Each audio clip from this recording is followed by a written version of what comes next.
প্রতিদিনের চিন্তা ও প্রার্থনা। 24শে জুলাই। দিনের প্রধান চিন্তা।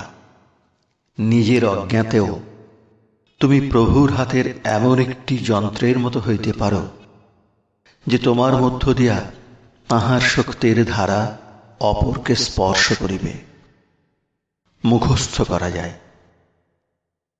দাও তুমি বহিতে তোমার প্রেম ও তরঙ্গিনী অবিরাম স্রোতে, আনিবে সে জীবনে সুষমা, গাহিবে এক শান্তি সুধার মহিমা। তব প্রেম কল কল নদী সম, বহে যেন অবিরত ধারে হয়ে বাধাহীন। ভীতি আর অন্তরের ঝড় পারিবে না করিতে রুদ্ধ তাহারে কোনো দিন। উপদেশ। তুমি যদি অন্তরের শুদ্ধ পূর্ণ ভক্তির সঙ্গে সেবা করিতে পারো, তবেই তোমার পরম মঙ্গল।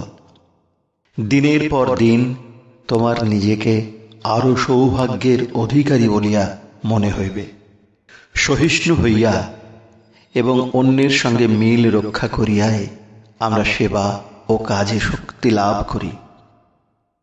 সামান্য স্বার্থভাব ছায়ার মতো সেবাব্রতকে ঢাকিয়া তাহাকে দুর্বল করিয়া ফেলে।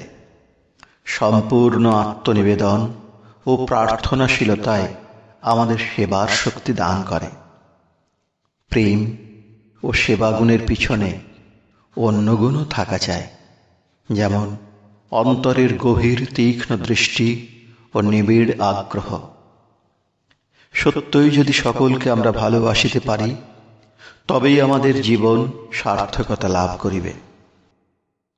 প্রার্থনা। হে প্রভু, আমার জীবনের অফুরন্ত উৎস, তোমার জন্যই আমার অন্তরাত্মা ব্যাকুল। আমাকে নির্মল দৃষ্টি দাও, যেন আমি তোমার পরিপূর্ণতা দর্শন করিয়া তোমার পূর্ণ আশীর্বাদ যে কি তাহা বুঝিতে পারি। আমাকে বুঝিতে দাও যে তোমাকে লাভ করিয়াই আমি সকল ধনে ধনী। তুমিই আমার সকল বৈভব ও জ্ঞানের ভাণ্ডার। তোমার অপরূপ আবির্ভূত সত্তা আমাকে পূর্ণ করুক, আমি যেন আমার আনন্দ ও শক্তি তোমার মধ্যে পাই।